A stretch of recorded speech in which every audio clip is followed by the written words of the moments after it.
All right.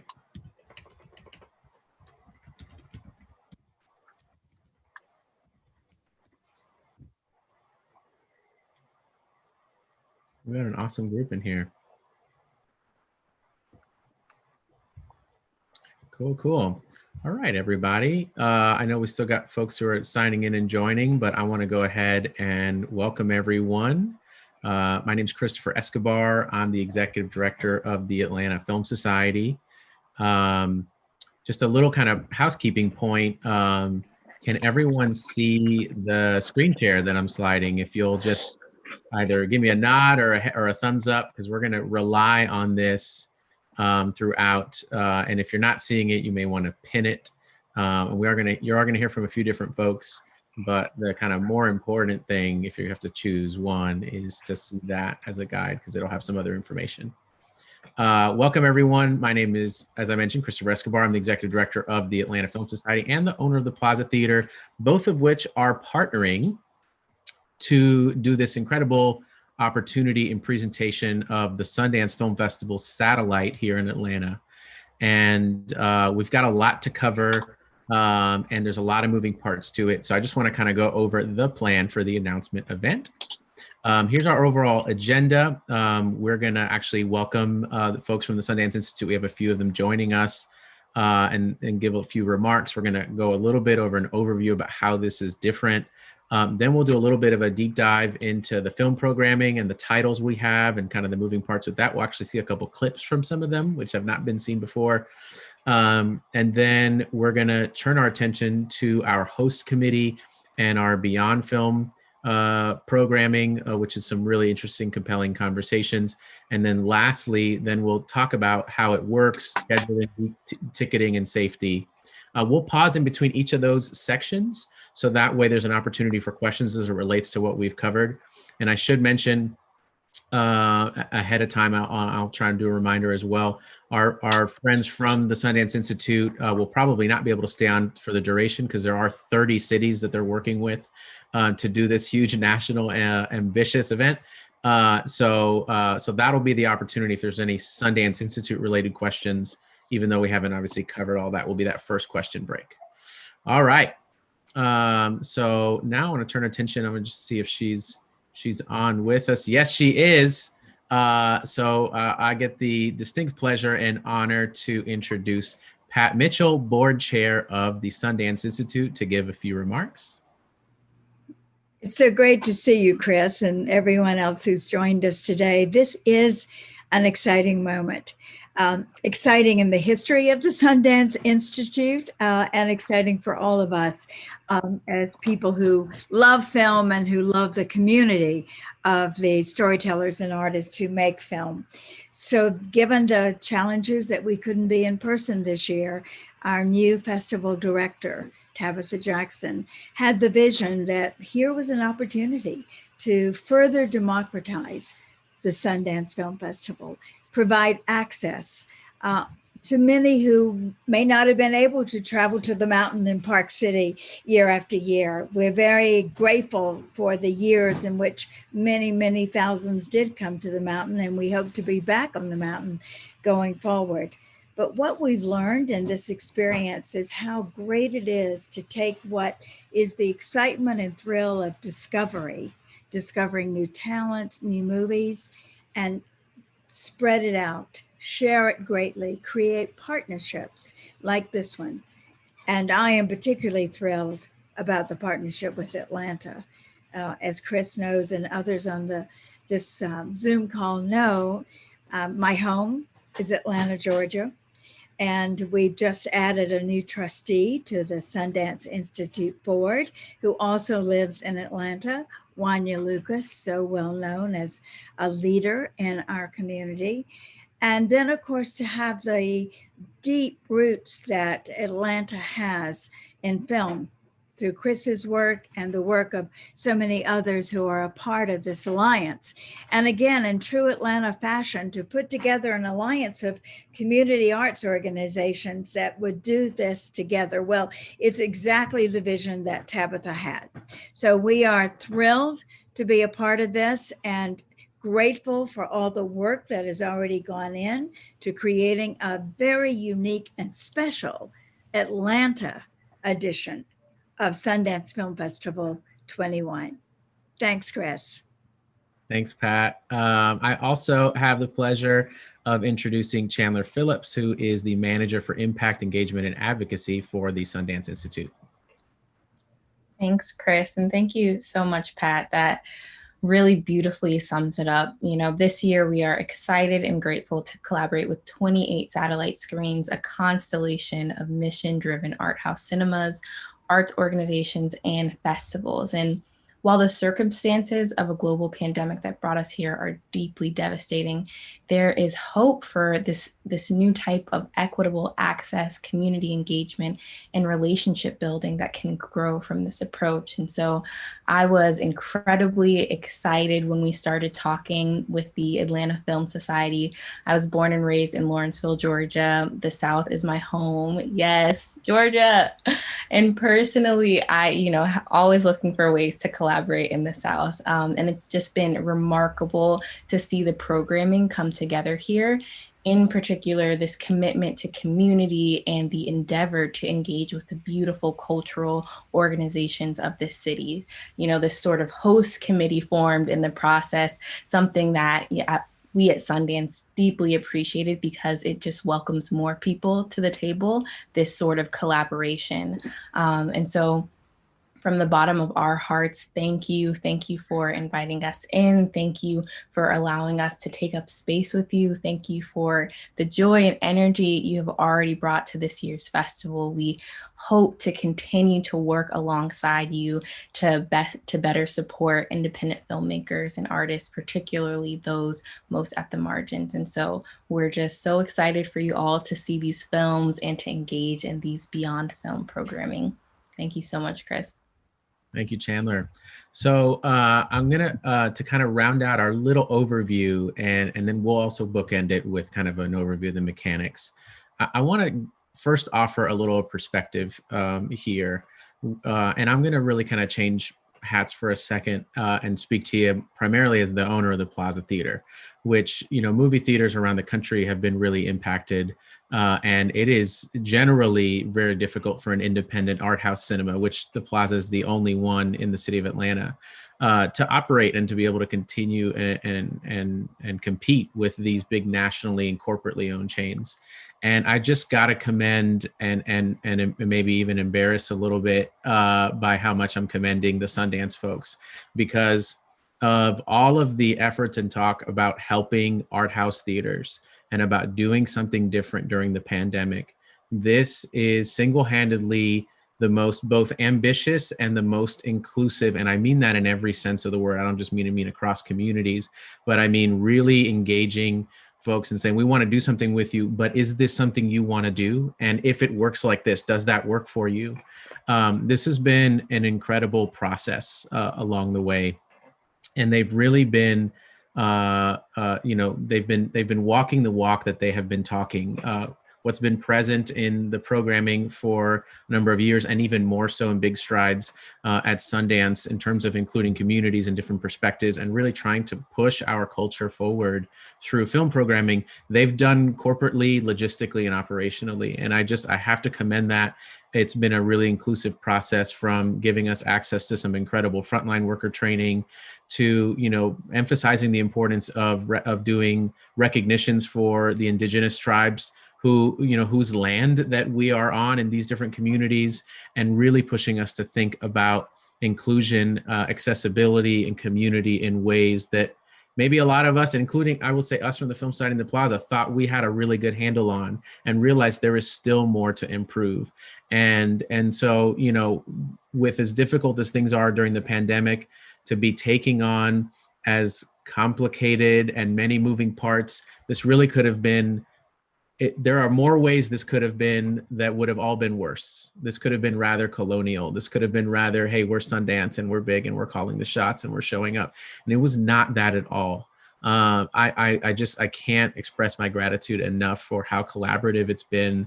I mean, we have weekly meetings, and we've built very much a close relationship with our other counterparts now across the country. So not only what this event will do from a collaboration standpoint and serving the community standpoint.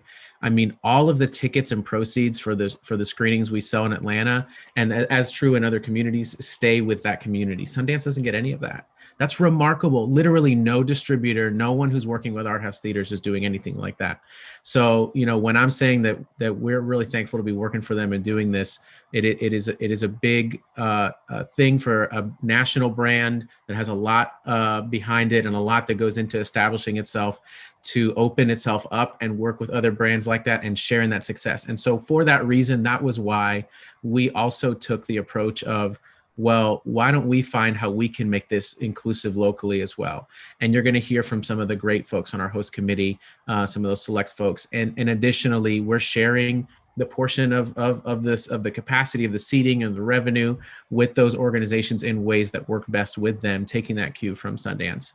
So this is not something we're normally ever in a position to do, but because they have given us a running start in putting on an event like this, and because they're being really kind of forward thinking, we wanted to make sure we are living up to that spirit and striving to do things that, while they might be a little bit more complicated and have more moving parts, are really more meaningful and really authentic to Atlanta. So I just had to give that kind of word there of thanks and gratitude. So let's dive in before I get teary-eyed. You know, overall, you know, we're talking about new dates for the Sundance Film Festival this year. It's in a new way. There's all kinds of newness involved, and there's really a simultaneous nature throughout the event. It's both online and in person. It's both across the country and locally tailored to communities. So we're primarily focusing on what we're doing here in Atlanta, but there is far more programming in terms of what the films you watch at home and the beyond film conversations, and there's a ton of information to dive into that on the Sundance site. So we're mostly just focusing on Atlanta, but I don't want to give any impression that this is by any sense, you know, just what's happening. This is just kind of our piece of it. So overall, the film programming, we're going to dive into that here real quickly. There's a ton of categories. What we are playing here locally in Atlanta represents these areas, which is a lot. Some of these areas are also strictly online, and so not happening in any market. And some of these also are happening in other select cities. What's also interesting, and again, sort of more complicated, but in some ways more meaningful, is be it online and across cities. When you're watching a film, the chances are you're watching it at the same time as other people around the country. And so that trying to, you know, schedule that liveness is a subtle and a small effort in trying to create some connectivity across an especially disconnected time we're living in. So we're really proud to be the official partners of the 2021 Sundance Film Festival and be the hosts for the Hub City. As I mentioned, we extended that host status to our beautiful larger committee, and I've got to recognize those folks briefly here, and you're going to hear more from them later. It includes not only Film Society, but the AIDS Healthcare Foundation, the Bronze Lens Film Festival, the Morehouse Human Rights Film Festival, Out on Film, the Plaza Theatre, Videodrome, and Women in Film and Television Atlanta. I'd also be remiss if I didn't recognize some of the sponsors that are joining us first with some financial support here in Atlanta, which includes the AIDS Healthcare Foundation, the Art Institute of Atlanta, Nally Acura, and the Classic Tencent Events. All right, so let's dive real quick into film programming. There are 70 titles playing 70 feature films playing nationally. We get 12 of those, and other markets get up to 12 of them. Some of them are doing a little bit less. We have some titles in common with others, and then some we don't. But our set is unique to us in terms of all these 12 as a set. We're going to go over some of these in more detail, some of these in a little bit less detail. We've got more information on our website where you can dive into that. But I'm going to take us through each just so we at least have seen and can recognize each one. Coda is a film that we're excited to open with on first night. This film is going to be presented in a rather different way because the main character is a child of deaf adults. We're actually going to have the full captioning on screen at our drive-in. Captioning at films is something that's usually strictly available on big blockbusters that have big distributors and then go through all the efforts of getting the captioning together, and it relies on specialized equipment. Almost never is there an opportunity for the deaf community to participate like everyone else on a screen and everyone have the same experience. And so, again, in terms of pushing that strive for full accessibility and full inclusion, this created a unique opportunity to make sure we did that. So we're really excited to open with Coda. Rita Moreno, as the first Hispanic executive director of the Film Society and the first minority of any kind to own the Plaza Theatre, kind of excited to see the inclusion of this title in with the legendary EGOT, Rita Moreno. This film, for anyone who got to see the Jane Fonda documentary that came out a few years ago, or one of my personal favorites from this past year, the Walter Mercado documentary, I'm really excited to be able to have this film. We are doing this in partnership with Women in Film and Television Atlanta, and that's going to take place in a few different ways. But let me actually share a clip from the film. We do the scene. We do the scene. And then we have a lot of girls downstairs. I see. And I haul off and smack him on the face. Fire! And he hauls off and smacks me back. That opened an old scar. And I started screaming at him.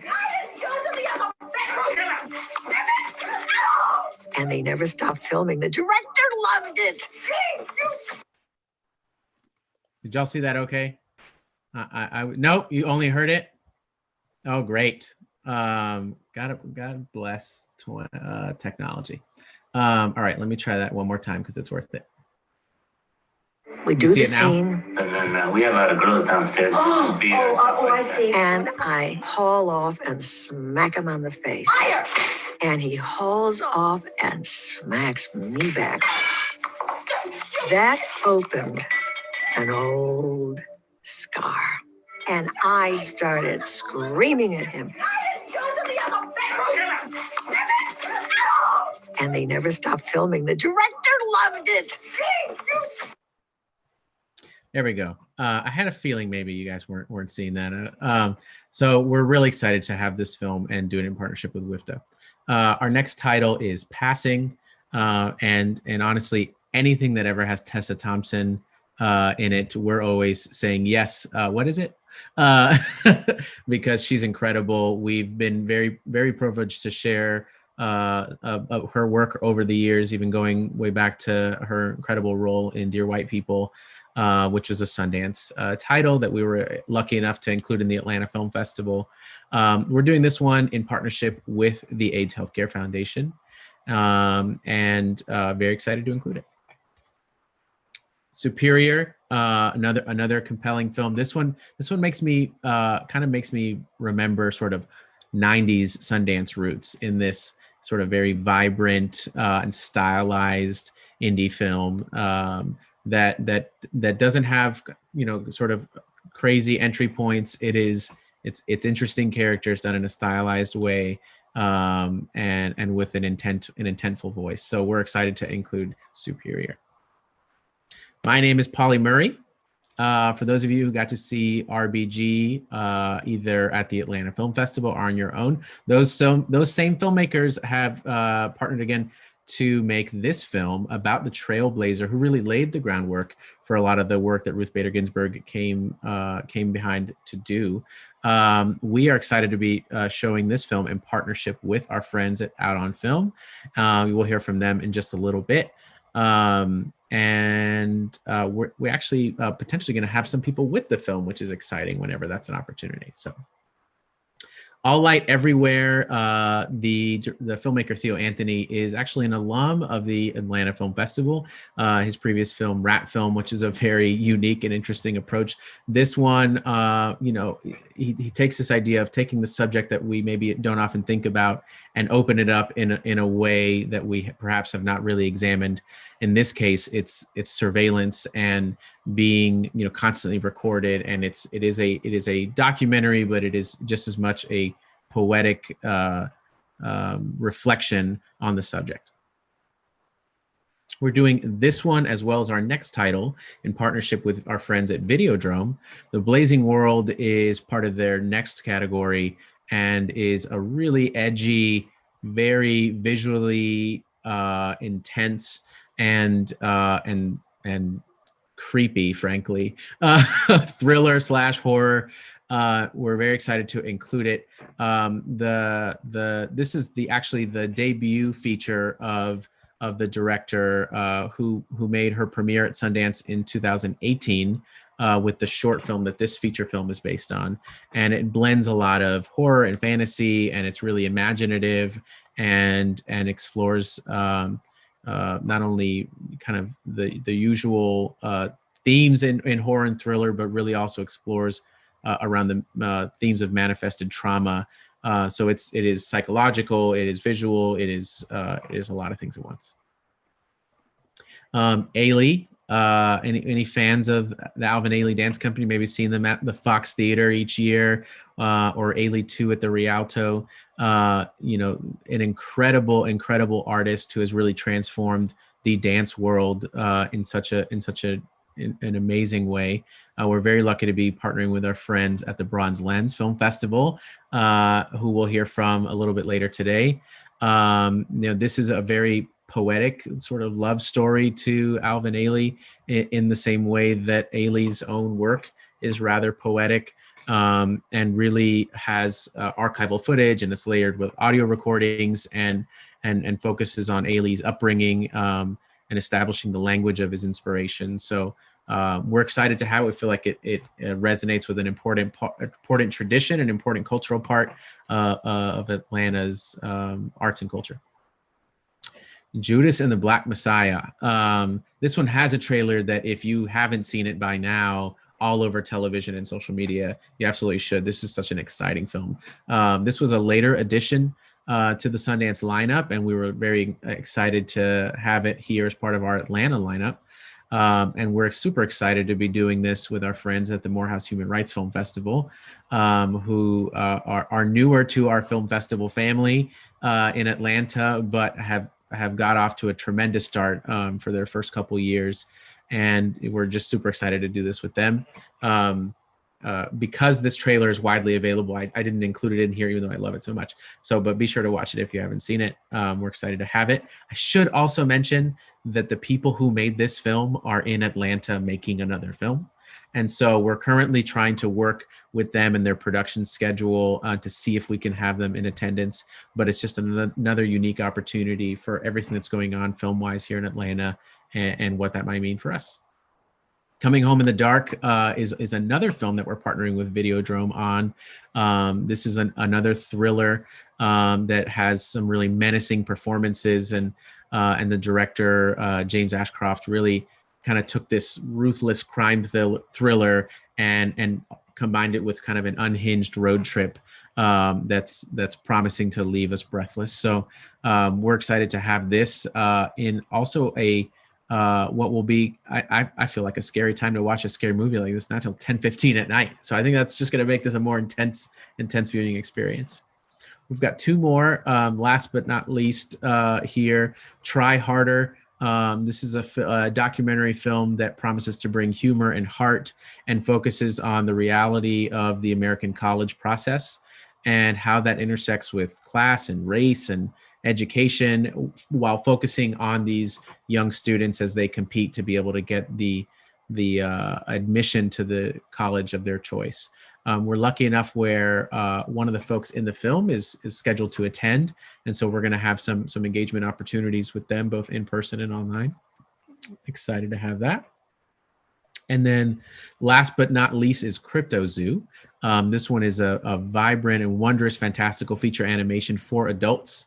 It's rather sublime. The style kind of reminds me of some surrealist style, sort of between Frida Kahlo and Bosco. And so I'm super excited to have this. More excited, though, that we're going to have the filmmakers here in attendance with us. And then they're going to be having the conversation with them is going to be both in person, following our indoor screening, as well as an online, and it's going to be with Marcus Rosentrader, who is an Atlanta Film Festival filmmaker in residence, is a filmmaker in his own right, and is one of the animators and producers on the Floyd County production show Archer on FX. So we feel like a really unique perspective to have somebody like him, and we have a clip.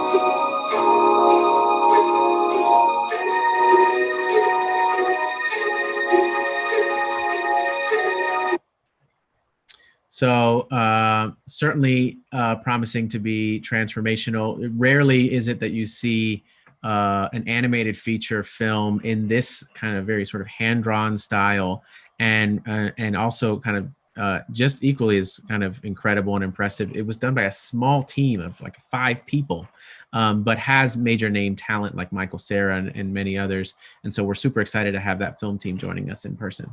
All right, so here's where I want to pause so that we can have a opportunity for questions, for just covering everything we've had so far, and maybe the folks you've heard from before they've got to hop off and focus on stuff happening in all the other cities. Do we have any questions?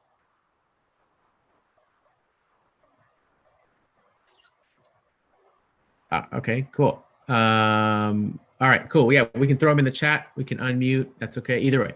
All right. So Barbara asks if we miss the particular date of a film, will there be another opportunity to view it, or will they be online also? So there's sort of a twofold answer to that. So the films that we are playing in person will only play at that time. Now the films, as they appear in the schedule, and we'll actually go over that in just a little bit. Some films may have an opportunity where if the screenings that are announced right now sell out and do that in advance, we may actually add one more screening, but it would only be at the same time. It wouldn't be at another time following. Similarly, online, all the films, which include the 12 we're showing as well as the full entirety, will have both a premiere time and date that will happen live, in many cases with a live Q&A to follow that Sundance is doing. But then also many of them have an on-demand window that's available following. The important and key part to point out here, though, is that just because the films are online does not mean they are unlimited. These online screenings, many of them have, and many of them will sell out. So, so just because they're online there's another time doesn't mean I really want to see that film, but I'll wait until that moment. No.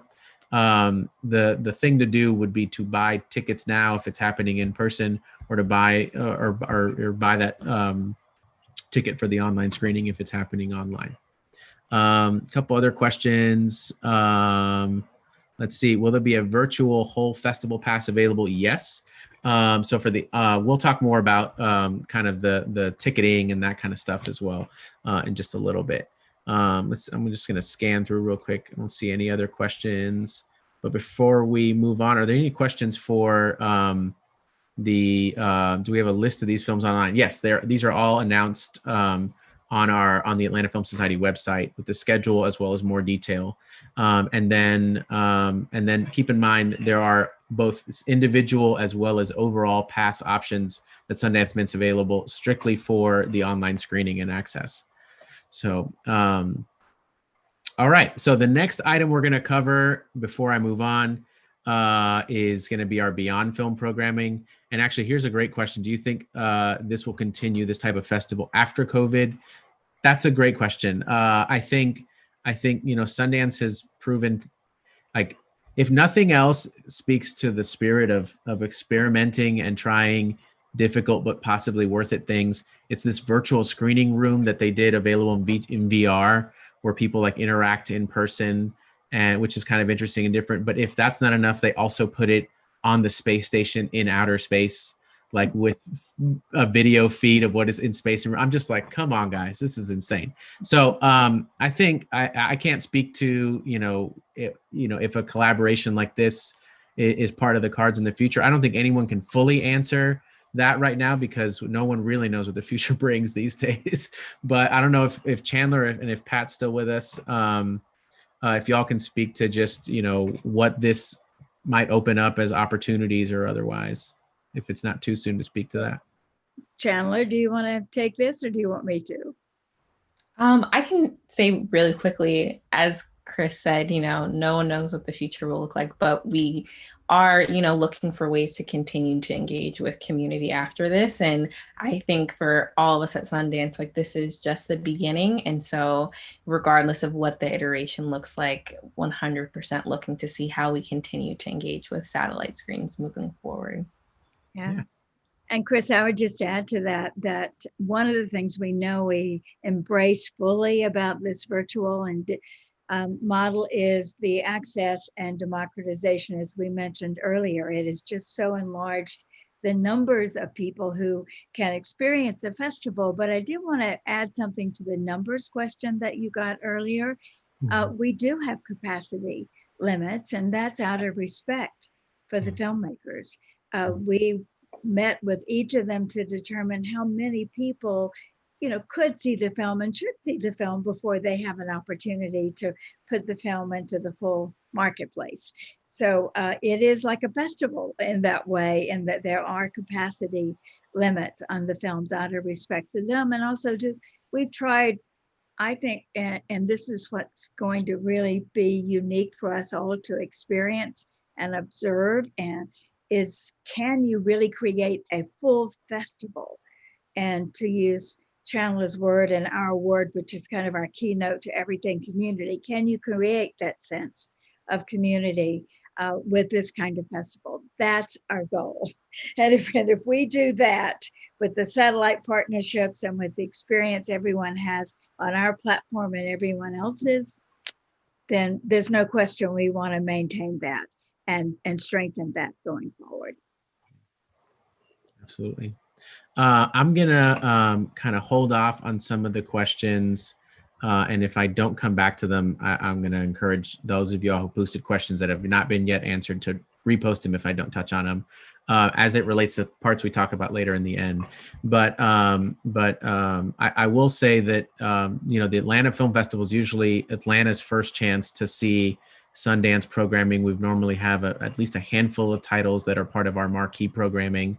And we'll expect to see some other, we played 12, but we also didn't get to play like 58 of the films. So we'll certainly expect to be able to try and get some of those films for the Atlanta Film Festival that'll be in April. I can speak to, in terms of this type of approach or festival from the Atlanta Film Society side, which we produce the Atlanta Film Festival, we do fully expect that while we know that nothing is better than being able to come together in a theater and watch it together, not only for the big screen and the big sound, but to experience it together as a community, to have undivided attention, to be able to see the filmmakers in person and be able to hear from them in person, and then have these social events.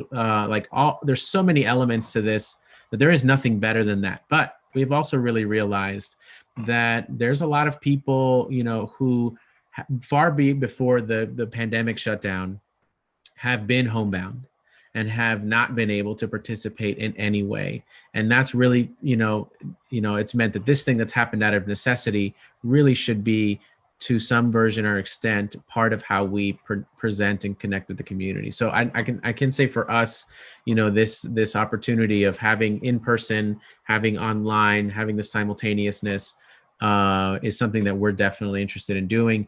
And as I mentioned, the kind of community of art house theaters and film organizations across the country that have really kind of forged together because of Sundance's efforts to include everyone, I think has really opened up the possibilities to what we can do together nationally, with Sundance and otherwise, and just there's created a really incredible support community.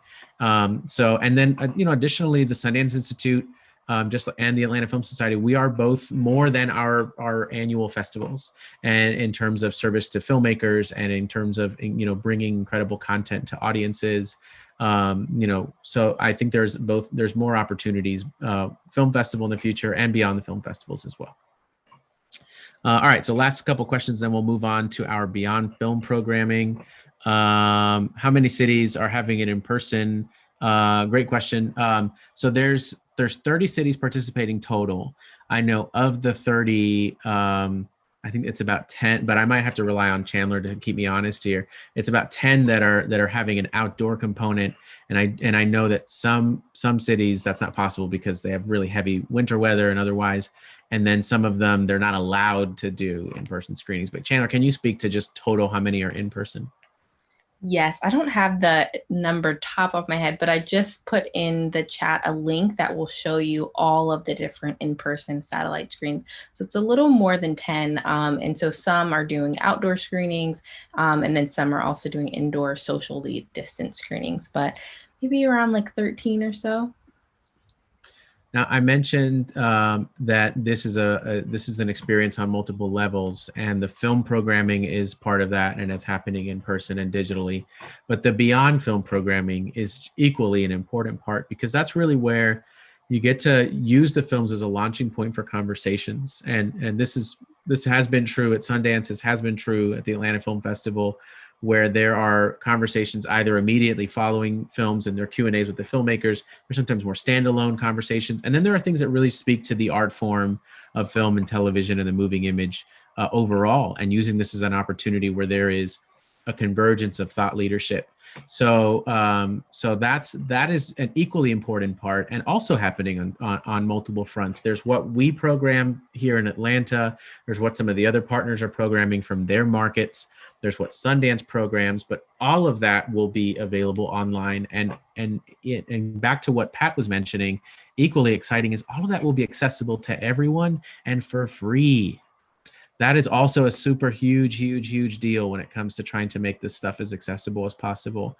So people around the world will be able to join in the conversations that we have here from Atlanta, as we can to those that Sundance does, that New Orleans does, that Birmingham's does, that the Northwest Film Forum in Seattle, so many others.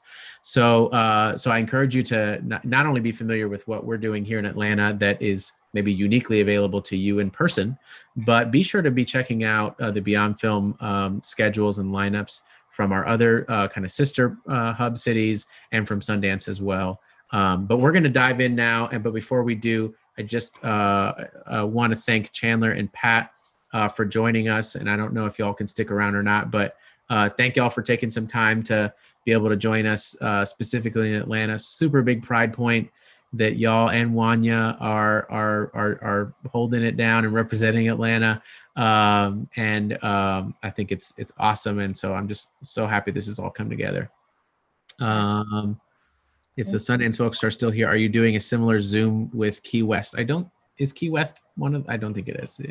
No, but you can check out everyone's satellite screen page. So if you're interested in a specific location, I'll put it in the chat. But each satellite screen has their own page on the site that lists all the programming that they're doing, and you can check out to see if they're in person and also doing screenings as well. So I'll put that in the chat.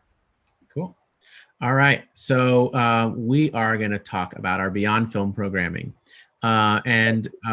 It's important to kind of break this down a little bit. We have a few different kinds of Beyond Film conversations. We have those that are connected to title, those that are connected to talent, person available, and those that are connected to what we call our Atlanta themes. And so we're going to touch on that a little bit more. I want to turn our attention for a minute here to our host committee. We have a few select folks joining us. So first up, to be able to tell us a little bit about who each they are and their role, I want to first welcome Jim Farmer, Executive Director of Out on Film. Jim. Hey, everybody. My name is Jim Farmer. I'm the Executive Director, Festival Director of Out on Film. Out on Film is Atlanta's LGBTQ film festival. We've been around for 34 years. We've grown into one of the largest LGBT film festivals in the country, and we're now an Oscar qualifying film festival. And we are absolutely excited to be involved with this. Thank you for the Sundance Institute and for Chris and the Atlanta Film Society for letting us participate. Jim, you guys are going to be leading a conversation in addition to tied to My Name is Polly Murray. You're actually going to be doing one standalone. Do you want to just speak to that for a second?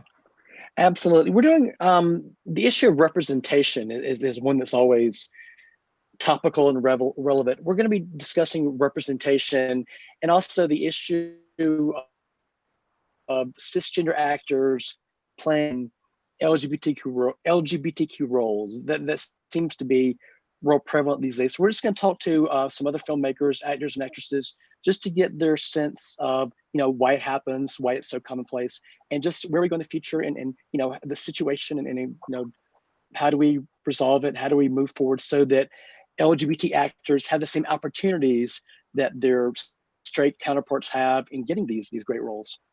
So we're very excited to be having that conversation. Terrific. Well, thank you for joining us, Jim. Thank you. And real quick, while we have everyone's attention, the this year's dates for Out on Film, are those out yet? September 23rd through October 3rd, with our fingers crossed. Great. Yeah, no, for sure. Awesome. All right, Thank next you. I want to welcome Deidre Mcdonald, Artistic Director of the Bronze Lens Film Festival. Deidre, welcome. Get you unmuted here. Am I? Can you hear me? Yes, ma'am. Great. Well, Chris, first I want to thank you for reaching out to Bronze Lens. We're very excited to be a part of it. Bronze Lens is in its 12th year right now, and we are designed and focus our mission on films by and about people of color.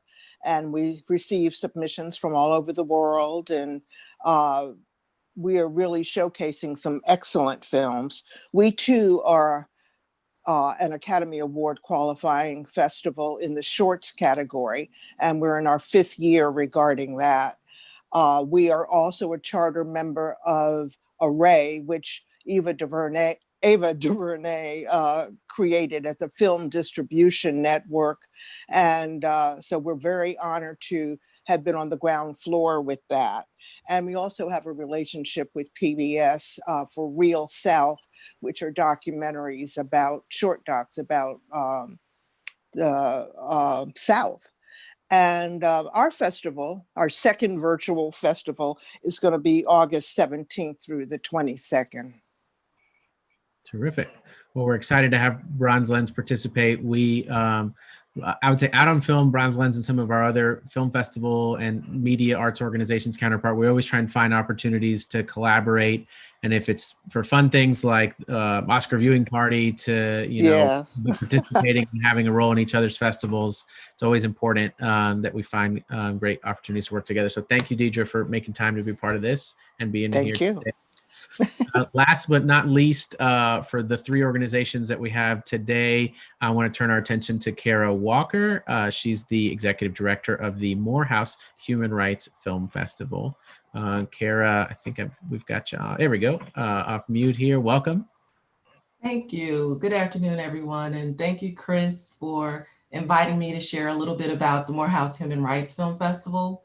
Our goal as a festival is threefold: to educate and expand awareness of social justice issues, to generate conversation and dialogue around civil and human rights, and to inspire innovative and creative new approaches to social change.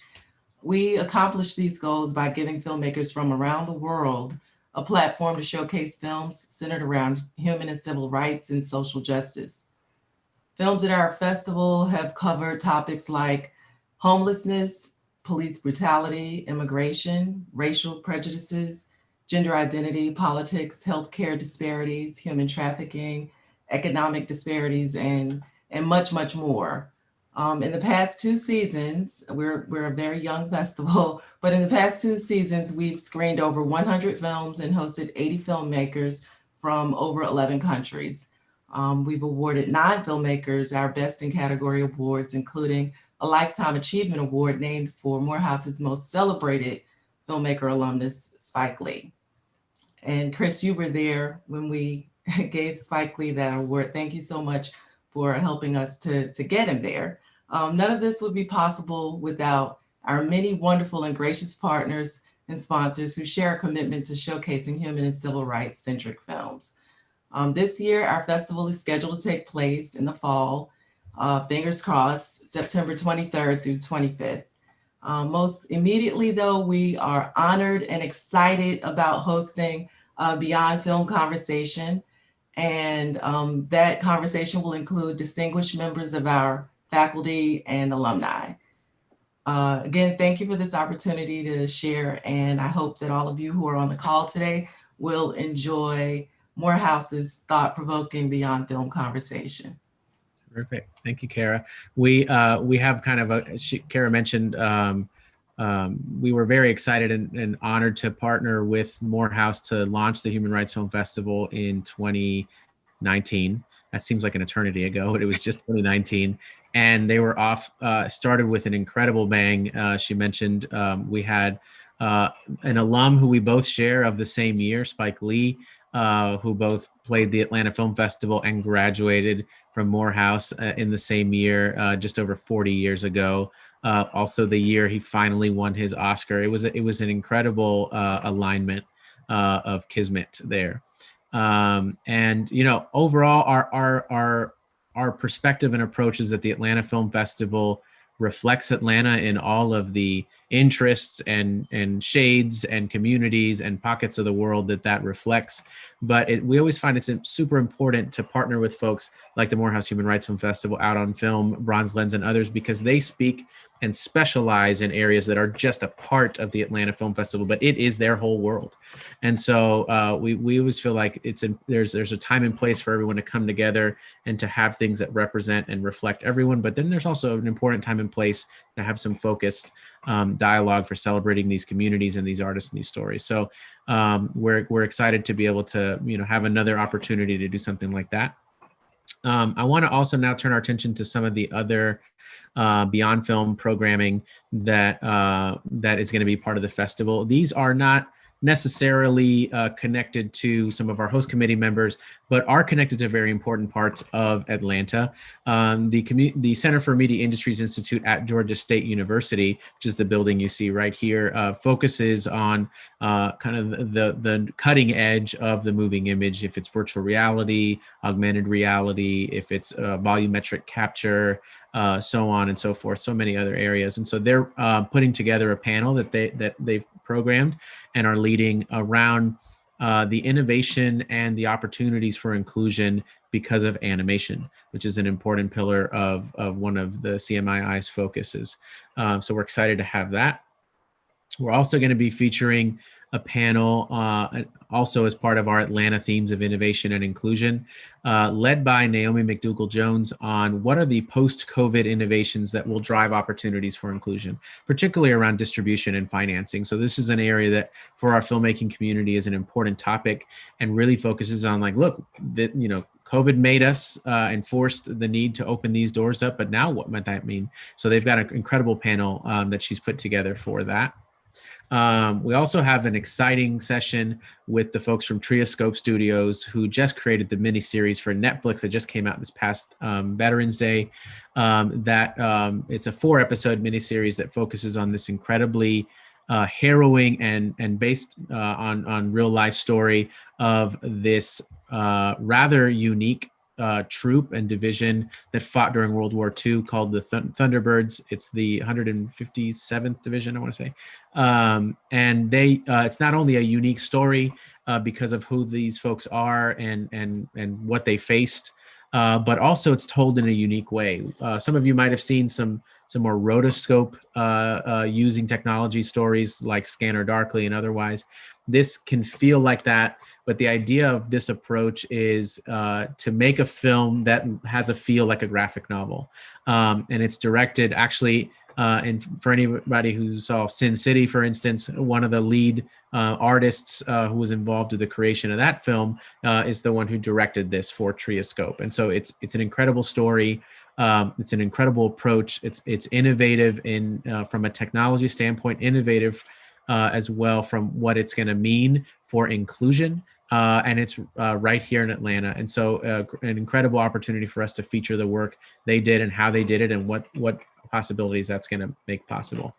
So I want to give you a little kind of bird's eye view on some of the other Beyond Film conversations. Again, we're going to have some of these connected to titles. So for instance, one of the other conversations that Out on Film is leading is related to the film My Name is Polly Murray.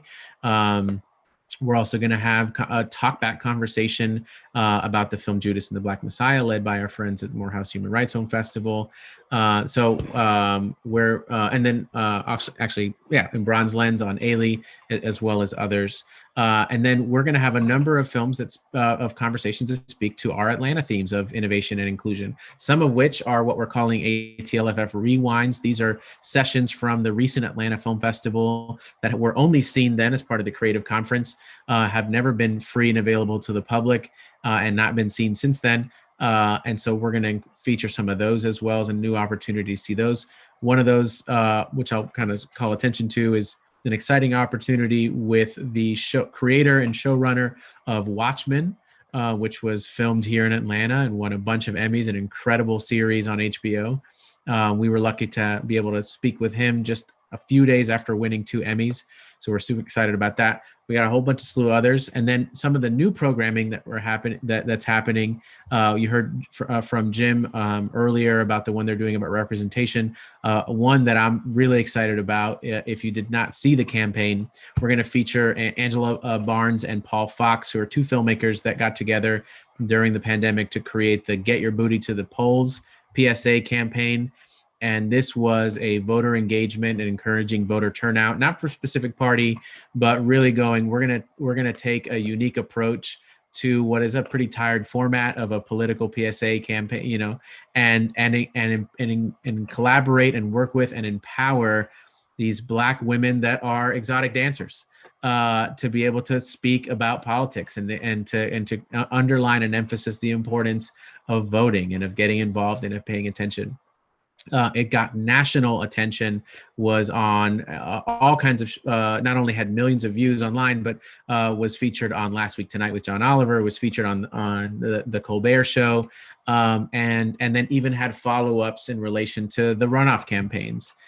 So this is just, I love it, such an authentic manifest of creativity and of unapologetically embracing, you know, a big part of Atlanta culture in a way that is not normally included. And so we're excited to talk to them about how they put the campaign together and what it meant to them, what the response was like, and then also for as creatives, what doors this has opened up for them. So we're excited about that. All right, I want to pause here for if we have questions as it's related to beyond film programming.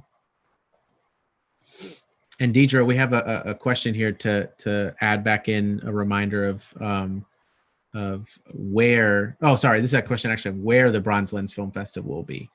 Are y'all planning strictly virtually, or are you thinking, you know, you're still trying to see what happens, or is that still up in the air? I think you're muted here. Let me unmute you. Actually, let me go ahead and unmute Jim and Cara if there's questions for them as well. It is definite that we will be virtual. We're not ready to bring people together as they love to be together, as you mentioned earlier, but it's just not the time yet. So again, our dates are going to be August 17th through the 22nd. And in a way, we see it as a very big opportunity because we've got people from all over the world that are looking at it. So going virtual has its benefits, but then it definitely poses that networking problem, which we try to incorporate. We had networking activities and, you know, parties and all kinds of things. So people were still able to get that vibe. Mm-hmm. Yeah.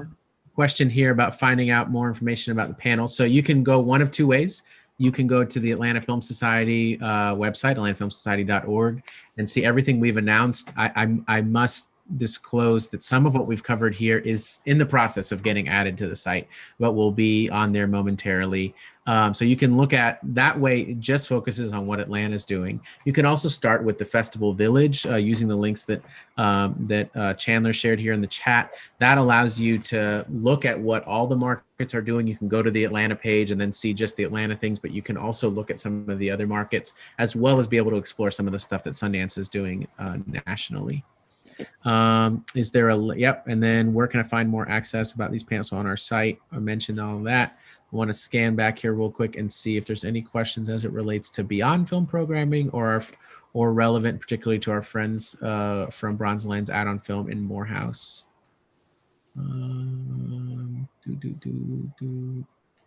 Okay, I think everything else is maybe more like a functional or a ticketing question.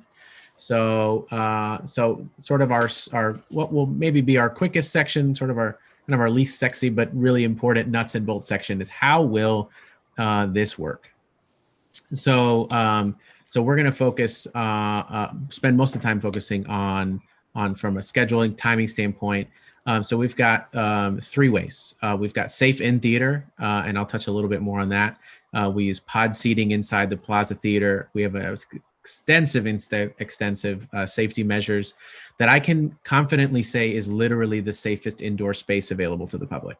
I literally put my entire reputation and financial future on that promise. Secondly, in person is drive-in. So these are small capacity lots, which is important because it means you're not talking about dealing with hundreds of cars. These are 40 and 50 car lots.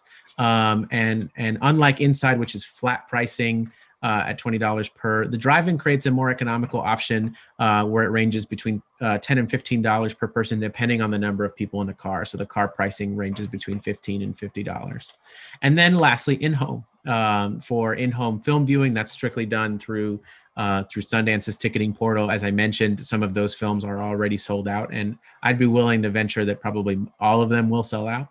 And then the Beyond Film programming is, again, both, it is free, it is all online, and it is both from Sundance as well as from Atlanta, in addition to the other networks. Hubs. So the film programming, in-person screenings is going to happen across 3 screens, and this will be at 2 different sites. 2 of the screens being at the Plaza Theatre location, 1 indoor. I mentioned we have pod seating. There's a little photo here that can actually show you what that looks like. And we're actually going to post some videos soon that gives you a kind of a working sense if you've not been there in person. Every conceivable measure and beyond has been taken at the Plaza to make this a safe indoor space. So it's not just distancing and seating. It's not just cutting down capacity, which is normally 485 seats and is now a technical max of 136. So it's not just a tiny percentage, but this pod seating and the way we've approached it is also unique. It means that if you're 1 person, 2 people, 3 people, or you have a group of 4 people, that pod is yours alone. And so what you pay would be at $20 per person that actually shows up, but no one else is in your pod. The placement of the pods, as you might see in this photo, also means that no one is going to cross in front of your seats to get to their seats. Everyone has their own dedicated access to the aisle. The distancing is at least 7 feet to every seat. It also means that it's not general admission. You can pick where you sit in advance, which is different to the Plaza Theater. The other thing you might notice is that all the seats, there's a bunch of seats that are not in use in this photo that are covered with a material. What that does, aside from making it easily visible as to which seats are available, it also means that we flip pods in between shows. And so literally all those coverings switch, and we open up a fresh batch of seats. So even if you're there for the second screening, you know that literally it is impossible that anyone sat in your seat earlier that day. That's on top of the other things we've done that you perhaps don't see as much, like closing our counter service, which means once you have your mask confirmed and temperature checked and your ticket scanned contact free, the only thing you got to do is go to your seat. Because in terms of concessions and bar, you place those orders right from your seat. That's brought right to you contact free by a staff member who's been temperature checked and masked and tested regularly and is gloved and the whole shebang. So this is a completely transformative approach to how we conduct business inside that not only minimizes, but in many cases eliminates contact altogether. It also eliminates confusion and opportunities where people it's not going to require that anyone who's there to just see a movie keeps all these rules in mind of, oh, how far am I from other people? It eliminates that. The seats are predetermined. Everything's predetermined. There's no lines to be standing in, all that. So when I say we've gone through extensive measures, like including UVC lights and hospital grade ionization and everything we literally possibly can, this is a safe space. All right, Plaza Drive-In. The drive-ins, in terms of the safety there, a little more easier, a little bit more common sense about how having your own space creates a distancing and about being outdoors. Those lots are, like I said, smaller, which really helps from a convenience standpoint and a visibility standpoint, a safety standpoint, at 42 cars and 54 cars. Let's talk a little bit about the schedule. So we try to have as few different things going on at the same time as possible so that it is rather focused on the option and so we can create some cohesion that this is what everyone's doing at this time. And so on Thursday, we have CODA only. We have 2 screenings that are announced so far. We may add a third screening. That would be, in addition, that would be announced on all the Atlanta Film Society and Plaza Theatre channels. We're taking that similar model with many others. On Friday, we have Beyond Film events that are happening in the afternoon. And then in the evening, we turn our attention to film screenings with Rita Moreno, and then followed by Cryptozoo. So you'll notice that that it's rather streamlined in terms of film programming per day. You'll notice that that these screenings are basically at the same time. The way it'll work in terms of if we have talent, for instance, we're not doing anything after the films at the drive-ins, but when we have folks like, for instance, the folks from Cryptozoo, we'll look to have those folks be able to give some welcoming and opening remarks before the screening for the drive-in crowd, and then be able to do a brief Q&A for the indoor crowd inside at the plaza. So everyone will get an opportunity, when we are lucky enough to have folks join us in person, to be able to see them and hear from them and that kind of stuff. Then Saturday, we've got Passing, which already has all 3 screenings active and available, followed by Superior. And then the second half, we've got Beyond Film programming continuing on Sunday and Monday. We've got My Name is Polly Murray, which I mentioned we're doing in partnership with Out on Film. On Sunday, Inside and Outside, All Light Everywhere, strictly at the Plaza Drive-In. Then Sunday, Blazing World, and then on Monday, Ailey, the Judas and Black Messiah, and then Tuesday, Try Harder. Another thing I should mention is if we have talent in person, or we just have an opportunity to engage them strictly online, those Beyond Film conversations with some of the folks joining us on the call and otherwise, the online conversations aren't broadcast until the following day. And that way, if you watch the film online, you watch it at the drive-in, you watch it in theater, everyone will have an opportunity to be able to watch that film for its broadcast time. All of the Beyond Film conversations, be it title related or be it to our Atlanta themes or otherwise, will have a broadcast time on our schedule, and then will be made available for on-demand viewing after that. The reason for the broadcast time is, aside from not trying to make it an overwhelming amount of everything at the same time, we're going to have instances where even ones that are pre-recorded, we may have some of those folks join for being able to do questions and answered in the live chat during that broadcast window. And so we're trying to, have both the flexibility of on-demand viewing with also the ability to have some interactivity as well. All right. So questions on these mechanics part. I think I had some earlier. I'm going to scan back here to the beginning. We had a question, I think, that we answered here in the chat about passes and viewing.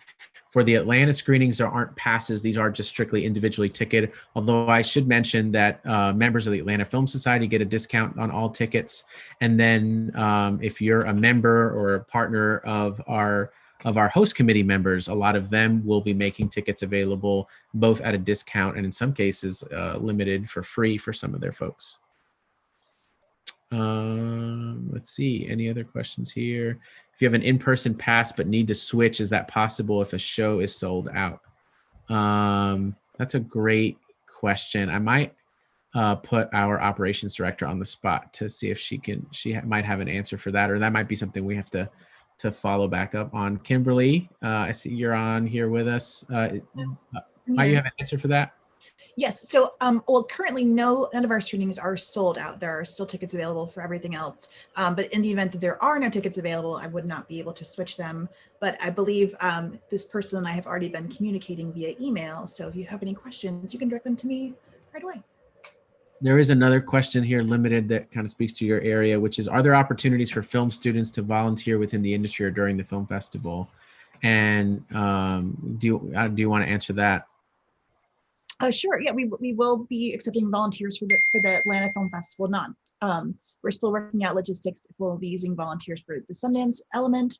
But our application is online. You can visit atlantasfilmfestival.com and apply there. Great. The question: festival passes will be on sale since today is the last day our showing still open. I don't think I could speak to the festival passes question as it relates to Sundance. But I will say, I would, if there's anything online you're trying to watch, I would make sure to buy your ticket now. oh, we got an answer there for the 20 in-person satellite screenings. Let's see. Scroll down. So we got a question about accessing the Beyond Film programming. So on the schedule, and Kimberly, you're on, and I think Justice, our community relations director, is on somewhere here. Can you kind of, and I know there's obviously some of these parts that are still being added and online, so some of what will exist you do not see yet, but can you give them just a brief little insight about just how it works in seeing the Beyond Film content? Yep, I will, can you hear me? Yep. Yep, I'm gonna go ahead and jump in. So yes, the Beyond Film program will be available virtually. It's through a new platform we're launching called Plaza Play. We are still finalizing all the stuff for that programming. So it will be up on there a little bit later today, latest probably Monday.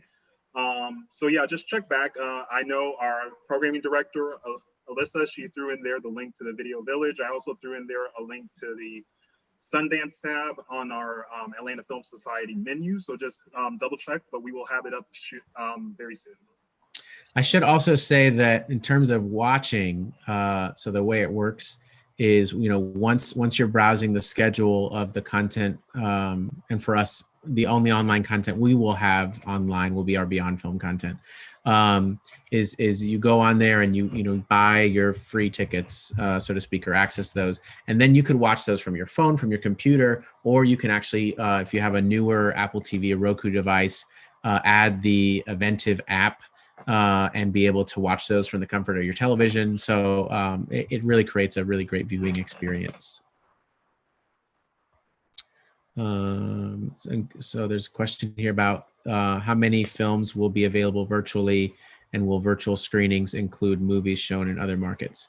So all the films will be online virtually, but are some of them sold out? Yes. And so if you don't already have a ticket to some of those, then you're not going to be able to see them virtually.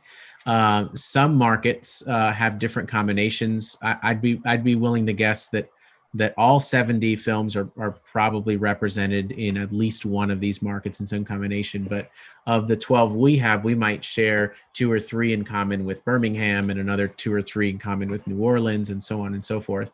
And so everything that's playing in person also plays online, but not everything online in certain markets, because obviously the number will be in person.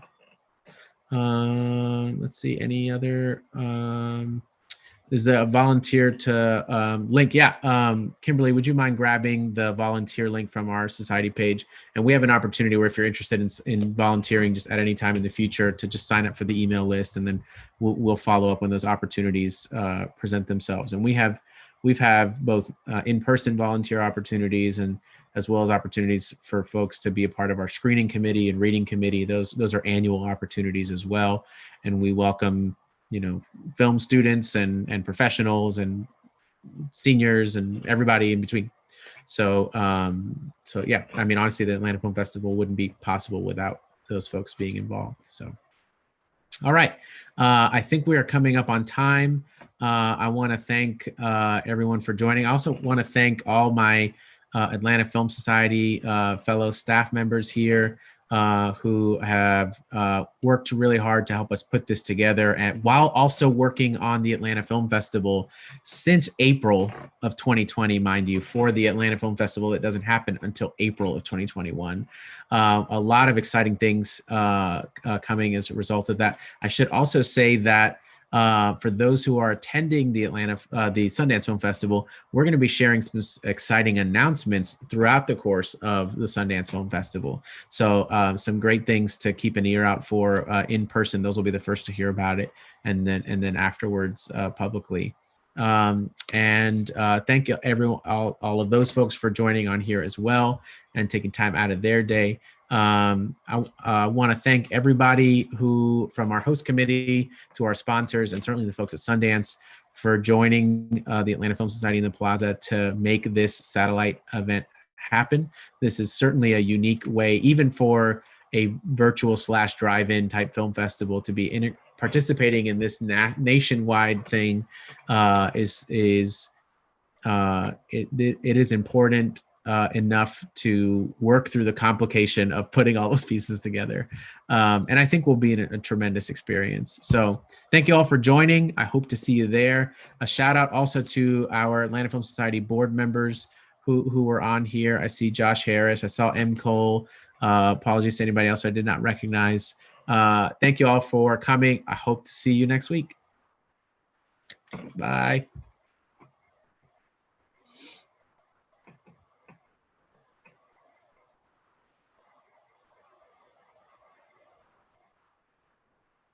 Oh, this is a great question about the whole pods thing.